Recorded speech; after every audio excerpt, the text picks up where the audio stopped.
संतप्त मानस शांत हों, जिनके गुणों के गान में विवर्धमान महान जिन विचरे हमारे ध्यान। भगवान महावीर के जीवन और उनके सिद्धांतों पर चर्चा चल रही है विगत 5-6 दिनों से, जिसमें अभी तक भगवान महावीर का वीतरागी व्यक्तित्व, उनकी वाणी का प्रतिपादन केंद्र बिंदु भगवान आत्मा, प्रतिपाद्य अनेकांत, प्रतिपादन शैली अनेकांत साधवाद और निश्चय व्यवहार की चर्चा अभी आज चल रही है। ये निश्चय व्यवहार अध्यात्म के नए हैं। नए कई प्रकार के होते हैं, सिद्धांत के, अध्यात्म के, अलग अलग। तो इनमें जो निश्चय व्यवहार हैं ये अध्यात्म के नए हैं। अध्यात्म के नए कौन होते हैं? कि जिनमें एक पार्टी आत्मा अवश्य हो। जब भी चर्चा चले दो चीज़ों की चर्चा होती है ना, तो उसमें एक पार्टी अपना आत्मा होना चाहिए, तो वह अध्यात्म का नय कहलाएगा। जिस नय में दोनों ही पार्टियां अपने से अलग हों, वे सिद्धांत के नय हैं। जैसे द्रव्यार्थक पर्यायार्थक, द्रव्य ही है प्रयोजन जिसका वो द्रव्यार्थक, पर्याय ही है प्रयोजन जिसका वो पर्यायार्थक। जो 6 द्रव्यों पे लगें, उनकी सब पर्यायों पे लगें, वे द्रव्यार्थक पर्यायार्थक नए हैं, वे सिद्धांत के नए हैं। और जो 2 पार्टियों में एक पार्टी आत्मा अवश्य हो, वे अध्यात्म के नए हैं। और ये क्या काम आते हैं? कल बताया था थोड़ा थोड़ा कि दुनिया के व्यवहार चलाने में भी बहुत काम आते हैं, और ज्ञानी अज्ञानी सभी इनका 24 घंटे प्रयोग करते हैं। अब आत्मा पर कैसे लगते हैं और आत्मा पर लगाने की इसकी क्या उपयोगिता है, थोड़ा गंभीरता से अपने इस प्रश्न पर विचार करें।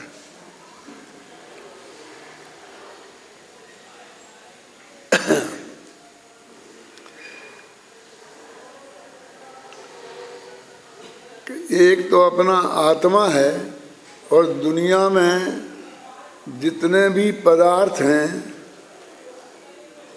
उन्हें फिर 2 भागों में बांटो। थोड़ा 5 मिनट ध्यान देना पड़ेगा, फिर बहुत अच्छी तरह समझ में आने लगेगा। 2 भागों में बांटो, और 2 भाग में कैसे? एक का नाम रखो वर्णादि और दूसरे का नाम रखो राग आदि। छेड़ला में आता, छेड़ला पढ़ा रहा हूँ। वर्णादि अनुरागादि ते निज भाव को न्यारा किया। तो वर्णादि और रागादि ये 2 हो गए, तो एक निज भाव, इसको न्यारा करना है। न्यारा करना है माने न्यारा जानना है कि ये जुदे हैं और मैं जुदा हूँ। इसका नाम है न्यारा करना। किसी जीव को मार डालना और शरीर को अलग कर देना और आत्मा को अलग कर देना, ऐसा न्यारा करना नहीं। अब 6 अलग ही पंक्ति है ना कि वर्णादि अनुरागादि ते निज भाव को न्यारा किया। ये 6 अलग ही नहीं है, छोटे मोटे पंडित की नहीं समझना। समय सार में भी यही लिखा है। अमृतचंद्र ने 1000 वर्ष पहले वर्णाद्याव्या राग मोहादयोवा सर्वे भावा भिन्न एवास्य पुंसा, कि वर्णादि और रागादि ये सभी भाव इस पुंसा माने भगवान आत्मा है, इनसे भिन्न है। ये पुंसा शब्द कहीं आता है दूसरी जगह?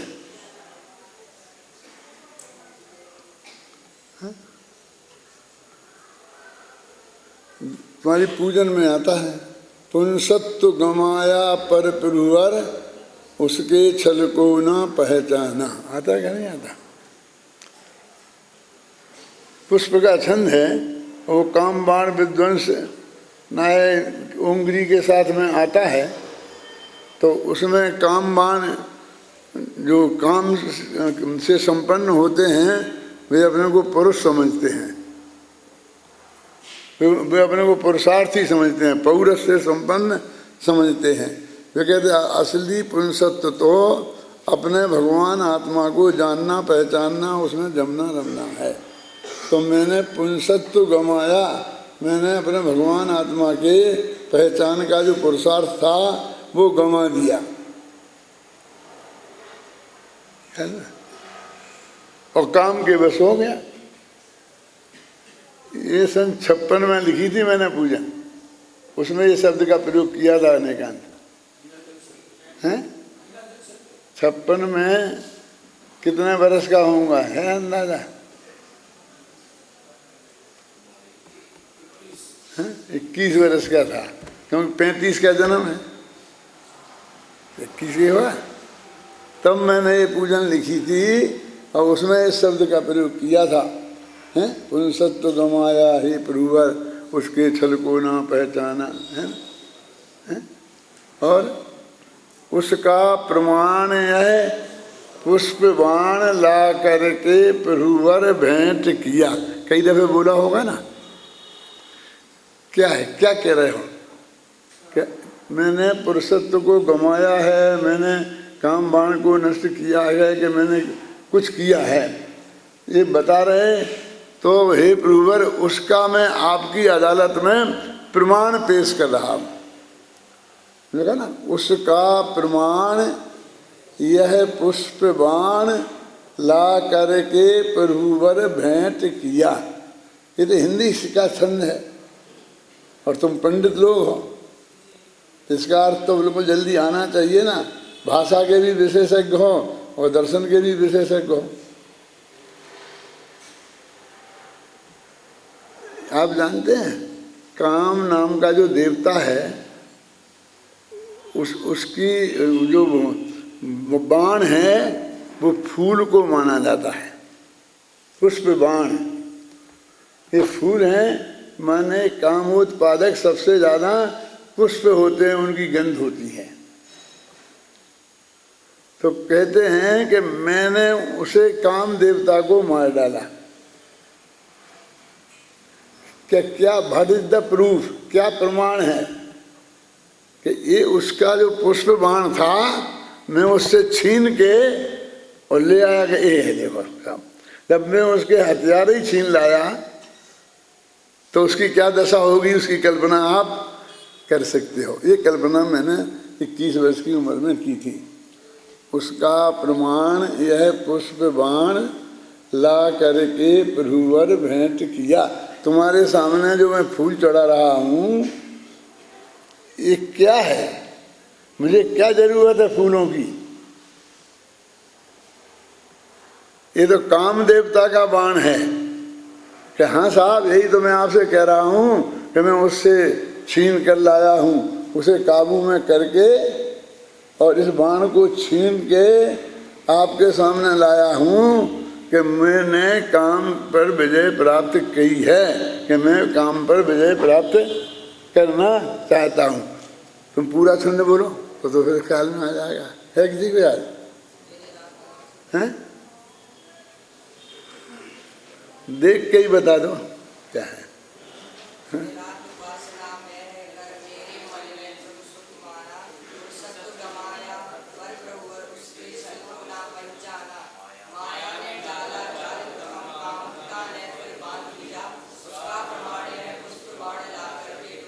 ये उसकी एक एक छंद को पढ़ोगे शुरू से, ध्यान दिया हो तुमने तो उसमें आता है क्रोधानल से जब जला हृदय।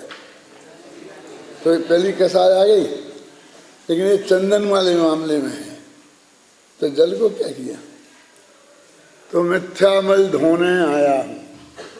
तो मिथ्यात्व नामक जो पाप परिग्रह है, पाप है, वो पहला जल से जल चढ़ाकर मैं मिथ्यात्व धोना चाहता हूँ। फिर चंदन चढ़ाकर अनंतानबंदी क्रोध को भगाना चाहता हूँ। फिर अभिमान किया अब तक जड़ पर, अपनी संपत्ति को नहीं पहचाना, तो फिर मैं ये अक्षत चढ़ाकर अब मान कसाय को खत्म करना चाहता हूँ। फिर मैं अक्षत के बाद में पुष्प आ गया ना, तो पुष्प को चढ़ाकर इस काम वासना को समाप्त करना चाहता हूँ। ख्याल में है ना? कहते हो काम नामक देवता ने मेरे को बाण मारा। क्या? काम नामक देवता ने मेरे को बाण मारा और मैंने वो बाण पकड़ लिया, और इसलिए मैं आपके पास लाया हूँ। उसका प्राप्त साहब देख लो, ये इसका ही बाण है, इसने ही मारा है और मुझे मारा है, ये प्रमाण में लाया हूँ। कहते हैं ना, इसने ये पत्थर मेरे को मारा और मुझे ये चोट लगी, मैं पत्थर उठा के लाया हूँ। शिकायत करते हैं ना, तो भगवान से ये शिकायत कर रहे हैं, है ना? अर्थ समझ में आया? अब एक दफ़े कोई स्पीकर पे अच्छी तरह छंद पढ़ो और उसका एक एक शब्द समझो, बोलो मत, समझो, बोलो। हाँ हाँ। दिन रात वासना में रहकर मेरे मन ने प्रभु सुख माना, पुरुषत्व गवाया पर प्रभुवर उसके छल को ना पहचाना। माया ने डाला जाल प्रथम, कामुकता ने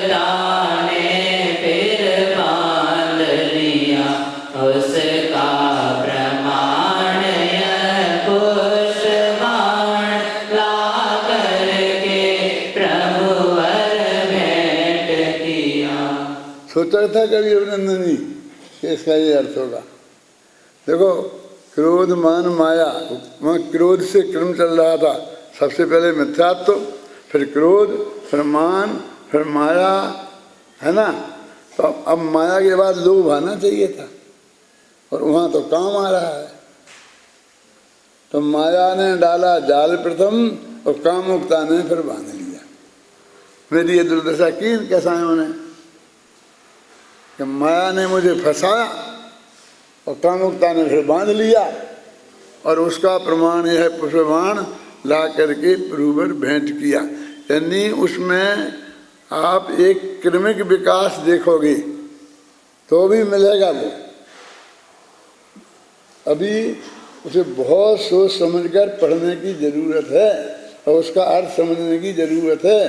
तो अभी आधी जिंदगी निकल गई और आधी और निकल जाएगी, तो भी अर्थ निकलता रहेगा। है?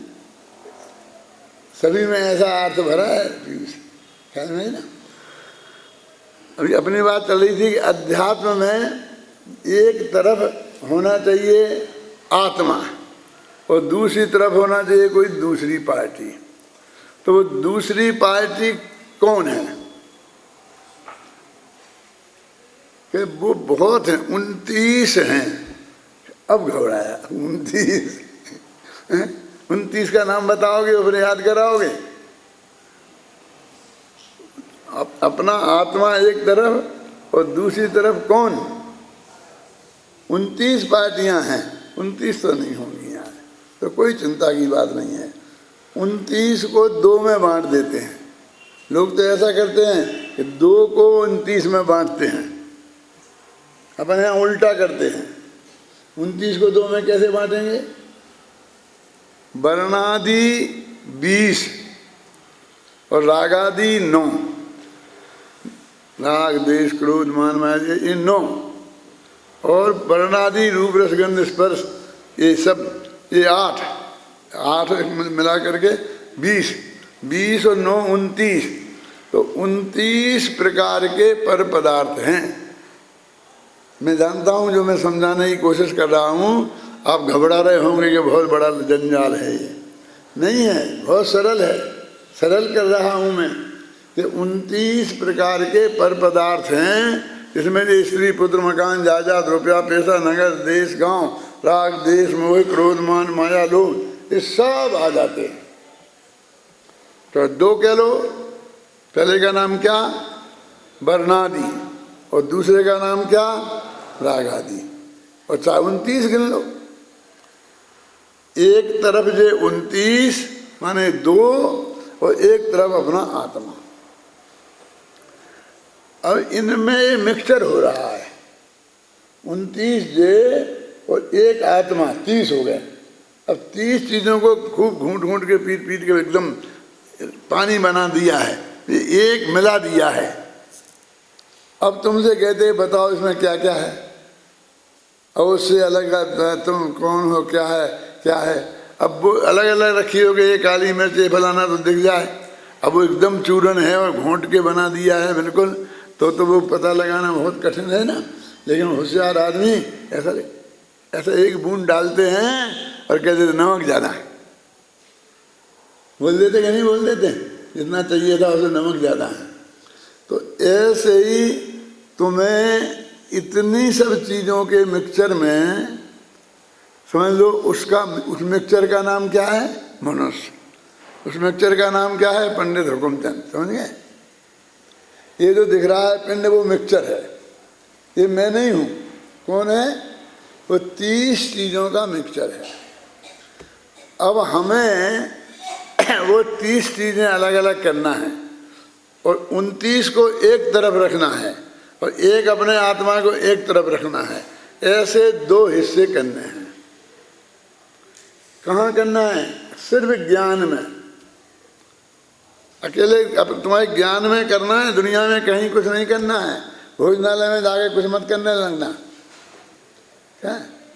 यानी समझना है वे 29 चीज़ें अलग हैं, मैं नहीं हूँ। और वो 30वीं चीज़ है जो जानने देखने वाला तत्व है, वो मैं हूँ। तो उसको जानने के काम ये नए आते हैं। कौन समझिए ना? निश्चय व्यवहार। इसलिए ये अध्यात्म के नए कहलाते हैं। अब प्रयोजन जो जनवाणी में है, इतनी सरल भाषा में कहीं नहीं है, ना लिखा मिलेगा ना सुनने को भी मिलेगा। इसलिए मैं कह रहा हूँ बहुत सरल है। यानी सिर्फ हमारा इतना काम है इस मनुष्य भव में कि वो जो 30 चीज़ों का मिक्सचर है, उसमें मैं क्या हूँ ये छांटना है। बस ये छांटना है, और उस मैं में अपनापन करना है कि ये मैं हूँ। उसे निज रूप जानना है और उसका ध्यान करना है। इन ध्यान करने वालों से मैं पूछता हूँ, उसे जानते हैं? उसकी तो बात ही नहीं करते हैं। उसका नाम आत्मा है। तो अब वो कैसे जाने? इस मिक्सचर के बीच में अब अपन ने समझ लिया कि ये पंडित हुकुमचंद है, इसमें 30 चीज़ों का मिक्सचर है, तो इसमें असली मैं कौन हूँ? है तो जरूर, लेकिन मैं हूँ कौन? तो उसका निर्णय ये नए है ना, दोनों कौन है? 2 नए, निश्चय और व्यवहार। तो इनके थोड़े से टुकड़े और कर लें। निश्चय में भी 2 प्रकार का होता है, और व्यवहार में भी 2 प्रकार का होता है। सरलता और सुविधा के लिए कर रहे हैं, जंजाल नहीं बढ़ा रहा हूं। एक निश्चय और एक व्यवहार। निश्चय असली जो आत्मा है उसको आत्मा कहता है, और व्यवहार ये 29 चीज़ों का मिला जुला जो आत्मा है उसे आत्मा कहता है। ये दोनों की कथन पद्धति बंटवारा है। अब कौन झूठा है कौन सच्चा है, अब तुम ही बता दो। कि 30 चीज़ों के मिक्सचर को आत्मा कहना वो सच्चा है कि अकेला उनमें आत्मा एक है और 29 चीज़ें पर हैं। उनको पहचानना और अलग मानना वो सच्चा है। इसलिए कहते हैं कि व्यवहार न असत्यार्थ है, झूठा है, ख्याल में है ना। ऐसा नहीं है कि वो वैसे ही कहता हो कि उसमें आत्मा हुए ही नहीं। आत्मा तो है, लेकिन वो सब जो दिखाई दे रहा है ये पूरा पंडित हुकुमचंद आत्मा नहीं है। इसमें कूड़ा करकट भी बहुत भरा पड़ा है ना। रूप रस गंध स्पर्श ये सब है कि नहीं है? खून मांस हड्डी ये सब चीजें हैं नहीं, ये तो मैं आत्मा नहीं हूं। तो अब हम उसकी छटनी करें तो कैसे करें? ख्याल में, तो निश्चय और व्यवहार। अब फिर व्यवहार भी दो तरह का होता है कि एक सद्भूत व्यवहार और एक असद्भूत व्यवहार। क्या कि एक सच्चा व्यवहार और एक झूठा व्यवहार। यही कोई बात है। सब व्यवहार झूठे झूठा होता ये बात भी नहीं है, और सब व्यवहार सच्चे ही सच्चा होता ये बात भी नहीं है। समझे? दो तरह के जो व्यवहार के कथन होते हैं उनमें झूठ और सच्चे कुछ मिला मिला होता है, और कितना और कौन कौन है उसको छांट के निकालना इन नयों का काम है। जब तक इन नयों को आप नहीं समझेंगे ये छटनी का काम नहीं कर सकते। देखो ये भगवान शांतिनाथ विराजमान है। कौन विराजमान है? आदिनाथ। अभी ये आदिनाथ है। इसमें दो कि एक तो इस मूर्ति को आदिनाथ कहना, और एक समोषण में सशरीर आदिनाथ भगवान विराजमान होते, ये दोनों को आदिनाथ कहना, दोनों ही सच्चे हैं। बोलो, दो आदिनाथ हैं। आदिनाथ तो एक ही है, तो या तो ये सच्चे होंगे या वो वे सच्चे होंगे। तो वे दो ही सच्चे हैं। एक व्यवहार नए से ये वे सच्चे हैं, और एक व्यवहार नए से ये सच्चे हैं। क्या एक व्यवहार नए है? एक कहते हैं कि इसमें तो जीव नाम की चीजें ही नहीं है। तो 30 चीजों में जो मिक्सचर में एक जीव नाम की चीज थी ना पाटने जी, वो तो इन पत्थर की मूर्ति पीतल की जो भी हो उसमें तो बिल्कुल ही नहीं है। ये तो इतना व्यवहार है, इतना झूठ है नहीं कहना चाहता हूं मैं बार बार। समझ में आई ना? अब समझ में आई ना? ये तो जीव नाम की दूर हुई कोई चीज नहीं है, इनके आसपास भी नहीं है, और फिर भी हम उसे आदिनाथ कह रहे। और वो जो आदिनाथ समोषण में बैठे हैं उनका जो शरीर दिखता है उसमें उनका आत्मा है, लेकिन वो प्योर आत्मा नहीं है। उसमें भी बहुत पुद्गल का हिस्सा मिला हुआ है। उसमें भी कोई बहुत पुद्गल का हिस्सा मिला हुआ है। तो दो तरह का व्यवहार हो गया, यानी जिसमें कुछ थोड़ा बहुत तो मिला हो और उसे कहना, उसको नाम देना, तो वो होता है सद्भूत के है। तो और जो जिसमें बिल्कुल ही नहीं हो और वैसे ही काम चला है, पीतल को ही सोना कह देना, सोने की मूर्ति पर पीतल की मूर्ति पर सोने का पानी करके और उसे सोने की कहना, तो किसी अपेक्षा कह सकते हैं ना, तो उसको बोलते हैं सद्भूत व्यवहार। कि पूरा प्योर तो नहीं है लेकिन बिल्कुल भी नहीं है ये बात भी नहीं है। तो एक है सद्भूत और एक है असद्भूत।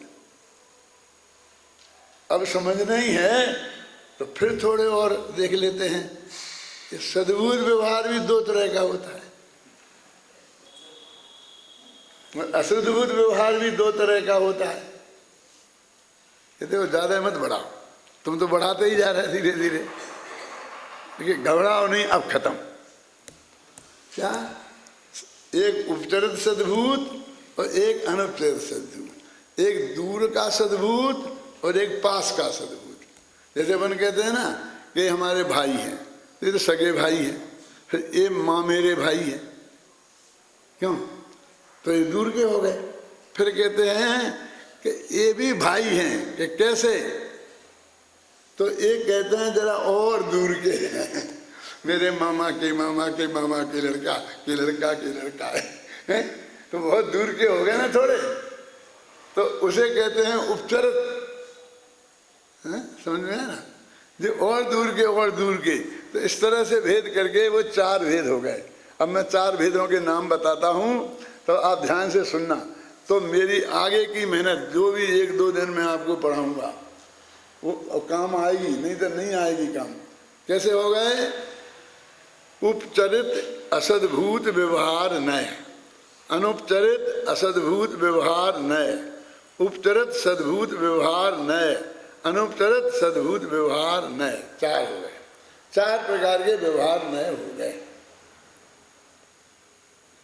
और ये नाम इतने लंबे लंबे लंबे नाम नहीं हैं, बहुत छोटे हैं, घबराओ मत। एक एक जो शब्द है उसमें उसका एक एक अक्षर तो लो। जैसे अपन लिखते हैं ना, क्या, डॉक्टर हुकुमचंद भारल जयपुर, तो इतना बड़ा नाम क्या, नहीं तो छोटा कर लो, भारल जी कह दो, पंडित जी कह दो, हुकुमचंद कह दो, चलेगा, इतना नहीं चलेगा। लेकिन सही पूरा समझना है तो इतना लेना पड़ेगा, क्योंकि इसमें एक एक बात, पंडित तो ये मेरा जो मैं प्रवचन करता हूँ, कहीं मैंने अध्ययन किया है उसको बताता है। हुकुमचंद मेरा नाम है। फिर डॉक्टर, मैंने यूनिवर्सिटी से PhD डीलिट किया है, ये मेरी इस उपाधि को बताता है। फिर कहा जयपुर, तो जयपुर में मैं रहता हूँ, इसको बताता है। यदि मेरा पूरा परिचय ढंग से चाहिए है तो एक एक शब्द एक एक बात का लेना पड़ेगा, और नहीं लोगे उतना ही परिचय अधूरा रह जाएगा। फिर तुम्हें पूछोगे, कहते हैं पंडित जी हैं कहाँ के, 1000 प्रश्न आएंगे।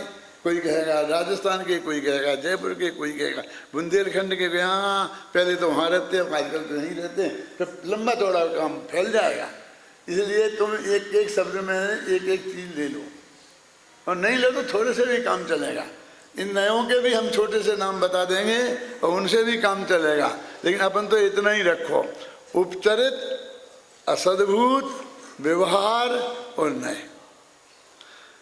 उपचरित माने दूर का रिश्ता,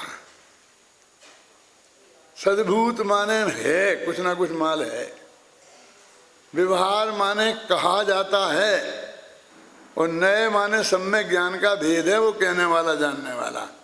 ये 4 चीजें बताती हैं कि जो हमने ये नाम लिया इसमें 4 चीजें हैं कि ये दूर का रिश्ता है आत्मा का, इनसे पास का रिश्ता नहीं है। ख्याल में आई ना? ऐसा ऐसी ऐसी करके ये 4 चीजें बताते हैं। अब देखो, ये जो सारी जगत में अपन उनमें कितने पदार्थ हैं, वर्णादि और रागादि अभी 2 ले लो बस अपन, अभी 29 छोड़ दो। अब ये वर्णादि और रागादि पदार्थ और अपना आत्मा, ये 3 चीजें मिल के समझ लो ये जो ये बना है पंडित हुकुमचंद। मैं रागी देशी भी है, ज्ञान दर्शन गुण भी है इसमें, और शरीर का रूप रसगंध स्पर्श भी है। 3 चीजें है ना, और इसको बोलते हैं पंडित हुकुमचंद नाम। अब इसमें से मैं कौन हूं ये छांटना है। मैं माने आत्मा। अध्यात्म का सिर्फ ये काम है कि हम इसमें से अपना मैं छांट लें। तो ये दुनिया में देखो थोड़ा उपयोग लगाओ, कठिन नहीं है बात, लेकिन यहाँ वहाँ देखोगे और यहाँ वहाँ उपयोग लगाओगे तो नहीं आएगी समझ में। जहाँ से डोरी छूट जाएगी फिर वहीं छूट जाएगी, फिर आगे नहीं पकड़ पाओगे। देखो क्या कहता हूँ अभिनंदन जी, आपको भी उपयोग लगाना पड़ेगा। देखो कि अब ये हमने जो चीज़ें पकड़ी हैं दुनिया में, जो पदार्थ हैं, स्त्री पुत्र मकान जायदाद रुपया पैसा नगर देश गांव दुनिया, ये सब है ना, ये सारे पदार्थ जो हमारे शरीर से हमसे जुड़े हैं, मतलब आत्मा का अंश नहीं है, आत्मा से बिल्कुल जुड़े हैं, अचेतन है। इन सब पदार्थों में ये कहना कि ये मैं हूँ, ये मेरे हैं, मैं इनका करता हूँ, मैं इनका भोगता हूँ, ये उपचरित असद्भूत व्यवहार नय का काम है। इतना सी बात है, इसका काम इतना ही है, इन पदार्थों को अपना बताना। तो 4 तरह से हम बताते हैं, ये मैं हूँ, ये मेरे हैं, मैं इनका करता हूँ, मैं इनका भोगता हूँ। 4 तरीके से इनसे अपना संबंध तो जोड़ना, जबकि ये अपने हैं नहीं। कौन? अभी बाह्य पर पदार्थों की बात कर रहे, कहाँ से शुरू कर रहे अपन? शरीर से, फिर स्त्री पुत्र मकान जायदाद रुपया पैसा नगर, देश, गांव और दुनिया, यहाँ तक कि अपन कहते हैं ना मैं हिंदुस्तानी हूँ, ये भी इसी नए का कथन है, समझे ना। इतनी चीजों को हमने इस नए से आत्मा का संबंधी माना, माने आत्मा माना, और इसको बोलते हैं उपचरित असद्भूत व्यवहार नए। ये दूर की चीजें हैं जो हिंदुस्तान पूरा, इसलिए तो कहा उपचरित,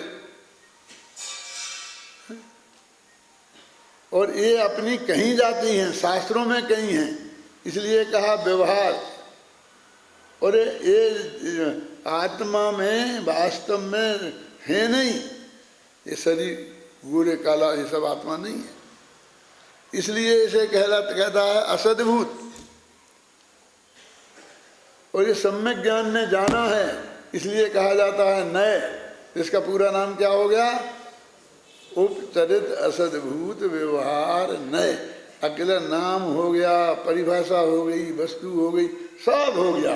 1/4 जो हमें समझना था, सारे आगम में, सारी जिंदगी में जो समझने लायक है वो चीज हमको ने आपको 15-20 मिनट में समझा। अभी और है, घबराना नहीं है ना, सरल है कि नहीं? तो कितना जल्दी कोर्स है, चाहते तो हम 6 साल लगाते और फिर बाद में जाके कहते कि देखो ये भगवान आत्मा इससे अलग है। जब तुम 5 साल बाद जाने लगते, हम तो पहले दिन पढ़ाना शुरू कर देते हैं। क्यों? अभी तो कितनी घुटाई हो गई। ये असली जैन धर्म है पाटनी जी। ये जो मैं बोल रहा हूँ ये मेरे 80 वर्ष का निष्कर्ष है जीवन में। मैंने आप समझ लो 8 वर्ष से पढ़ना शुरू किया था जैन धर्म, तो आज तक लगातार पढ़ ही रहा हूँ।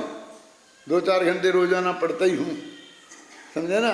उसमें से सार निकाल के मैं आपको बता रहा हूँ कि ये चीज है, बस ये आत्मा जिसकी हमें खोज करना है वो यही है। और वो उसमें क्या क्या चीज़ों का मिक्सचर है, तो हर एक चीज़ को समझ लो और उससे अलग है इतना जान लो कि कर लें। कि करने की बात फिर बाद में देखेंगे, पहले एक जान तो लो। आप यहाँ विद्यालय में आए हैं पढ़ने, आप प्रवचन सुनने आए हैं, आप यहाँ वस्तु स्वरूप समझने आए हैं, वस्तु स्वरूप करने नहीं आए हैं। जब आप करने की तो कहते ही नहीं हो, महाराज ये बात जइयो वे कहेंगे करने की। हम तो समझाने के लिए कहते हैं, हम तो तुम्हें समझा देंगे सही बात, जिसे दुनिया में सारी दुनिया जो भी जैन धर्म का विद्वान है वो चैलेंज नहीं कर सकता। वो ये नहीं कह सकता कि ये बात जो आपसे कही गई है वो गलत है, कि शास्त्र में नहीं है। उसकी हमारी ड्यूटी है। क्या हुआ? अपने स्त्री पुत्र मकान जायदाद ये सब दूर के हैं, और शरीर को अलग का, शरीर को अपना कहना ये उपचरित असद्भूत नहीं है, अनुपचरित असद्भूत है, क्योंकि ये नजदीक का है तो पर है, लेकिन इसने संबंध जरा नजदीक का जोड़ा है हमसे, इसलिए हमने इसको अलग स्थान दिया। क्योंकि भेद विज्ञान करना है हमें, इसके बाद में भेद विज्ञान का ही विषय लूँगा। भेद विज्ञान करना है तो जो दूर की चीज अलग है ये समझाना आसान होता है, क्या समझे ना। दूर की चीज अलग है और पास की चीज के साथ ये अलग है, ये समझाना कठिन होता है। देखो कैसे कि इसकी परिभाषा समझो कि जो हमारे जन्म से लेकर मरण तक साथ है, क्या वो सद्भूत, माने वो नजदीक की, और जो मरने के बाद अपन को प्राप्त हुई हैं, जन्म के बाद प्राप्त हुई हैं और मरने के पहले छूट जाएंगी, चाहे अपन चले जाएं चाहे दे चले जाएं, समझे ना। तो उन्हें कहते हैं दूर का संबंध, उनको बोलते हैं अनुपचरित।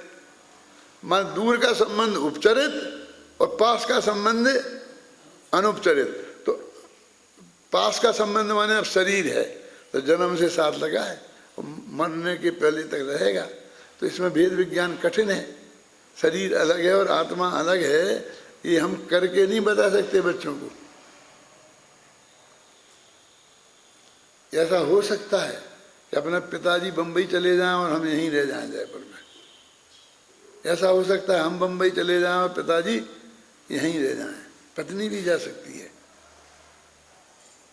हम चले जाएं पत्नी को ना ले जाएं, ऐसा भी हो सकता है।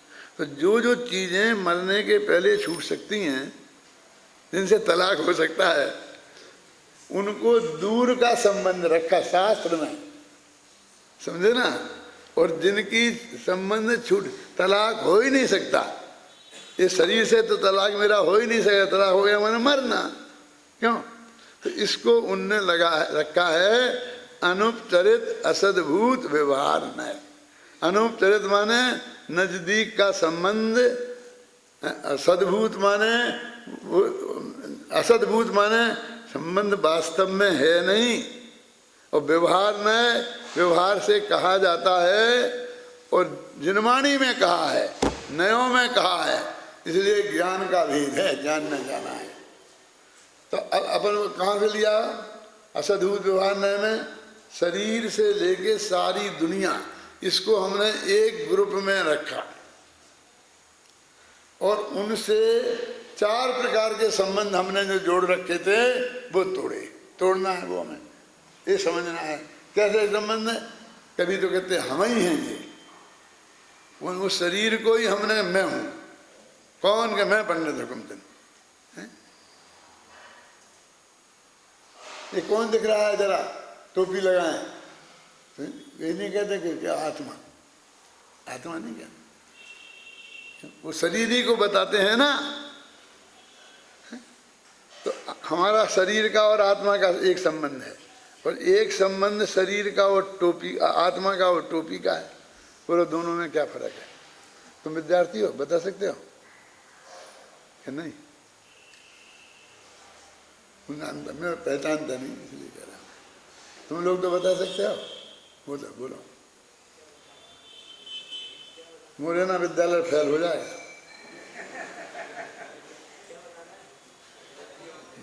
ये पूछा है क्या? तुमने तो सचमुच सिद्ध कर दिया।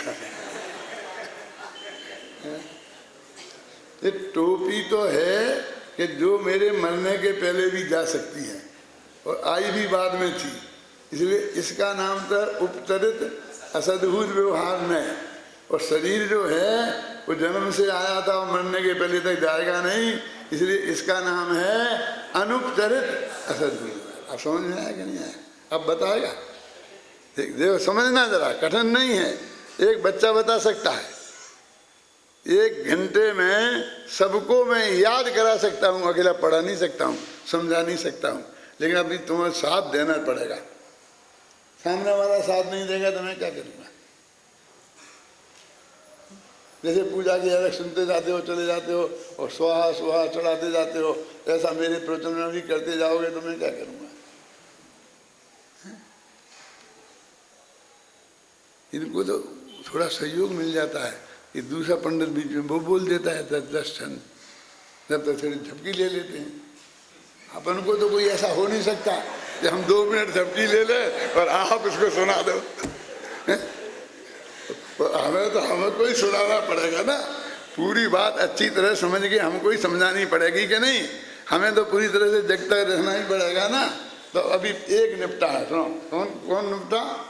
जो दूर के हैं और पहले जा सकते हैं, बाद में आ सकते हैं, उन्हें अपना कहना, वो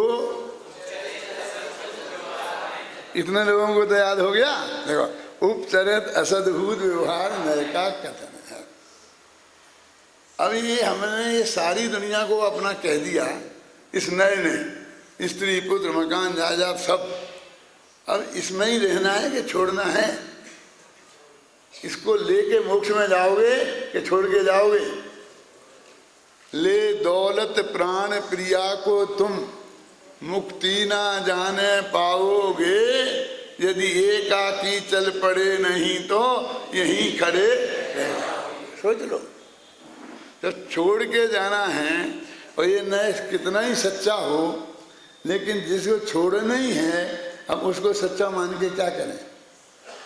तो अपन कहते हैं ना कोई किसी का नहीं है, सब झूठी बातें हैं, बोलते कि नहीं बोलते, ना स्त्री अपनी है ना पुत्र अपनी है, सब सबे स्वार्थ के साथी हैं। सुतेदारा होए न सीरी सब स्वार्थ के। तो यही छड़ाला पढ़ा रहा ना, कल में आई ना आपके में कि ये फिर हमें बताएं कि नहीं बताएं, छड़ाला पढ़ाएं कि नहीं पढ़ाएं। इसमें कौन सी वैसी बात हो गई कि जो हमने कोई बहुत गति बताई। ये जयपुर वालों को छड़ाला पढ़ाएं कि नहीं पढ़ाएं, पढ़ाए नहीं चाहिए।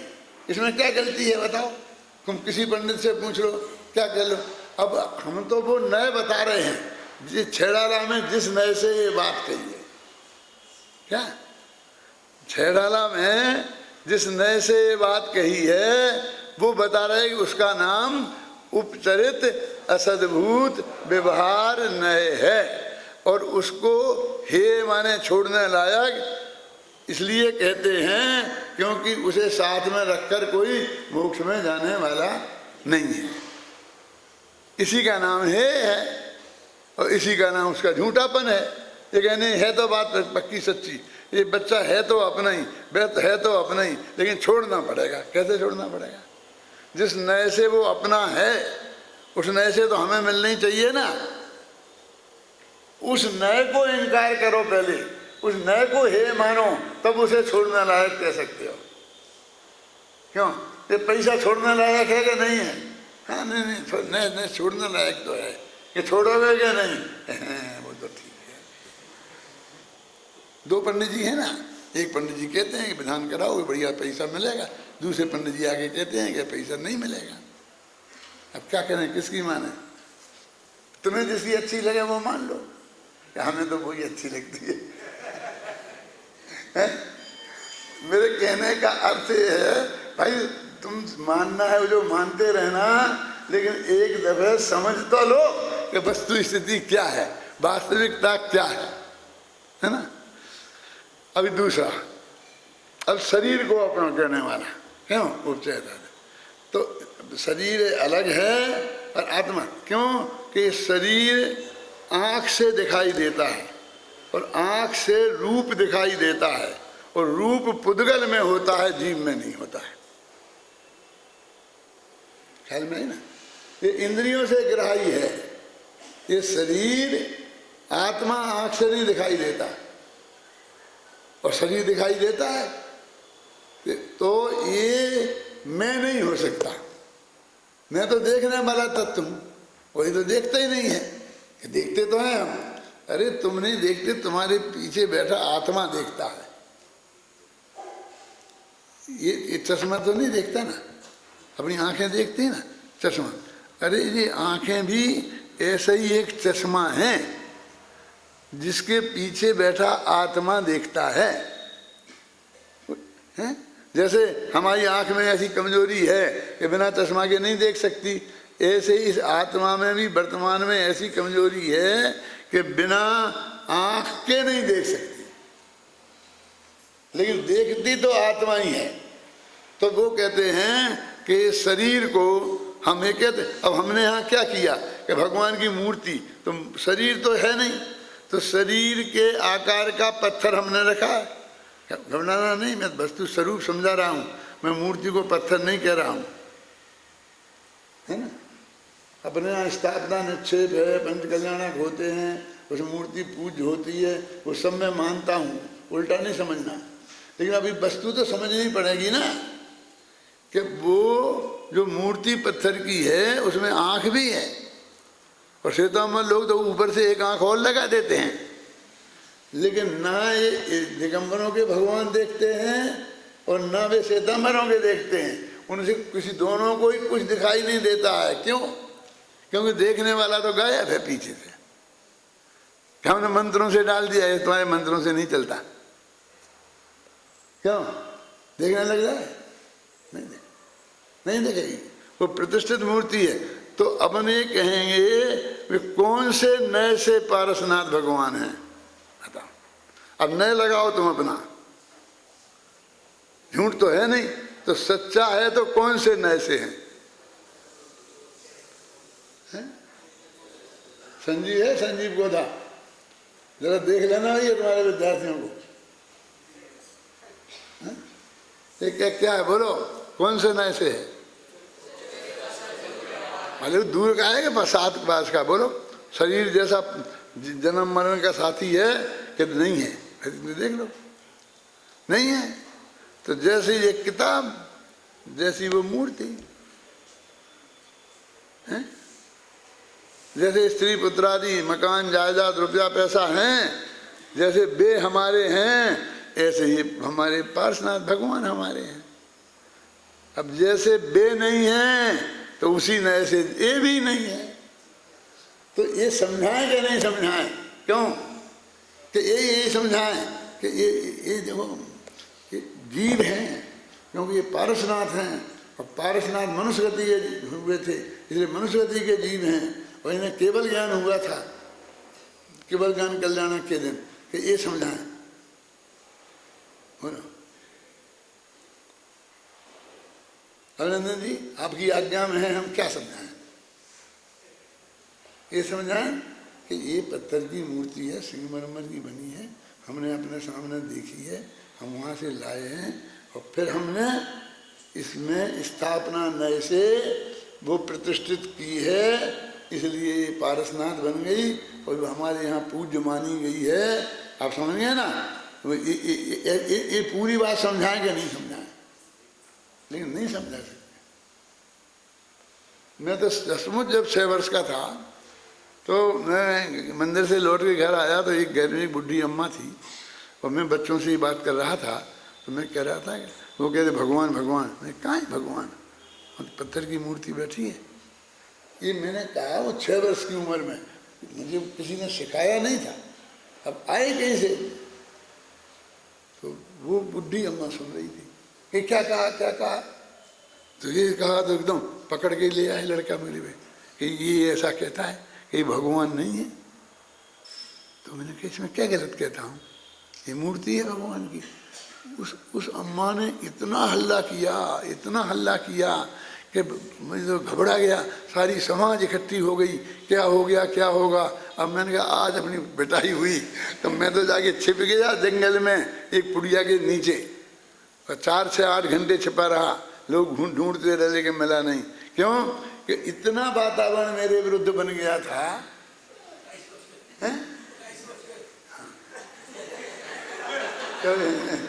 अब आप सोचो इतना बन गया था। और पाटनी जी आज 80 वर्ष बाद भी वैसा ही वातावरण है। यदि मैं आज कहूँ तो मुझे आज फिर कहीं छिपना पड़ेगा। और ये सारे नए मेरे पास हैं, ये सारी वकील के कानून मेरे पास रखे, शास्त्रों की बातें निकाल के बता सकता हूँ। क्या जगत का स्वरूप तो देखो। क्यों निर्मल जी? यदि मैं इतना आगम मेरे पास नहीं हो, इतना तर्क युक्ति मेरे पास नहीं हो तो मैं नहीं बोल सकता। मैं इन बच्चों को समझाता हूँ कि बेटा तुम जाके मत बोलना किसी गांव में, जाके बोले और यदि पिट गए तो मैं जिम्मेवार नहीं हूँ। आप तो बोल दो, अरे भाई उसके पहले उतनी तैयारी चाहिए, ज्ञान की, अध्ययन की, पढ़े की, समझे ना, और तरह की थोड़ी सी, और थोड़ा पुण्य का उदय भी चाहिए, हैं? थोड़ा पुण्य का उदय भी चाहिए। उसके बिना भी काम नहीं होता है, हैं? समझ गए ना आप? जैसे नाचार्य ने लिखा है, जैसे नाचार्य ने मालूम क्या लिखा? ये समय सार में सोना बनाने की विधि लिखी है। ये जरा घबराना है, लिखी है, अभी भी लिखी है और मैंने पढ़ी है और मैं तुम्हें भी बता सकता हूँ। अब ऐसा मत करना कि विधान छोड़ छाड़ के मेरे पीछे पड़ जाओ कि वो सोना बनाने की विधि बताओ। वो तो सीधी सच्ची गाथा में लिखी है, बिल्कुल एक लाइन में लिखी हुई है कि क्या क्या चीजें मिलाओ तो सोना बन जाता है। तो बहुत उन्हें बनाया और नहीं बना, तो फिर क्या होगा आप समझ लो। यानी बनाया नहीं बना, बन जाता तो भी झपटा झपटी होती बहुत, हैं? तो भी मुझे कैद कर लिया जाता है कि किसी को बताए नहीं, ऐसा नहीं करे, ये नहीं करे। लेकिन नहीं बने तो भी पिटाई होगी।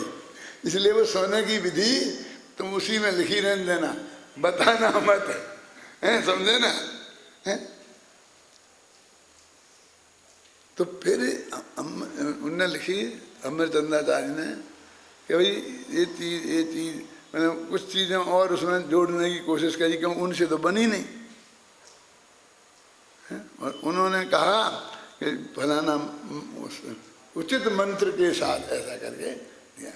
जैसे ना चार्य ने कहा वो मंत्र भी कोई बोलने लग गए पंडित आगे, मुझे आता है, मुझे आता है।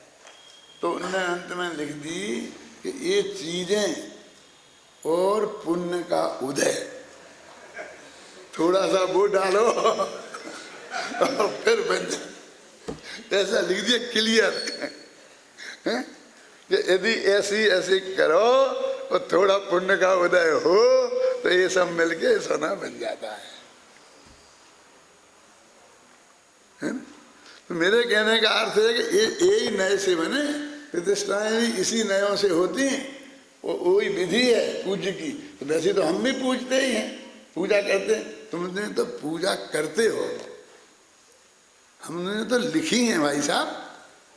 कि साहब तुम कहते हो पूजा नहीं करोगे, पूजा करने का निषेध करोगे, तो हमने काय के लिए लिखी कि कोई नहीं करे, कि सब करो, सब हमारी पूजन करो लिखी। हम कोई ढाबा नहीं करेंगे तुम पे, कोई रॉयल्टी नहीं लेंगे, कुछ नहीं मांगेंगे। क्यों? कौन मना करेगा? हमने लिखने के करने के लिए लिखी है कि नहीं करने के लिए लिखी है? क्यों? हम क्यों उसके विरोधी होंगे? लेकिन जो कच्चा चिट्ठा है, जो वस्तु का स्वरूप है, वो तो बताना हमारी ड्यूटी है कि नहीं है? अब वो आत्मा हमने निकाल लिया कहाँ से? स्त्री पुत्र मकान जायदाद नगर देश गांव से और शरीर से। अब इससे भगवान आत्मा अलग है। तो यहाँ तक तो हम ले आए निकाल करके इन निश्चय व्यवहार से। अब वो कहते हैं कि इस आत्मा में तो राग द्वेष दिखते हैं हमें, ये तो ढंग से बातें ही नहीं करता है, हमें तो बताते ही नहीं है।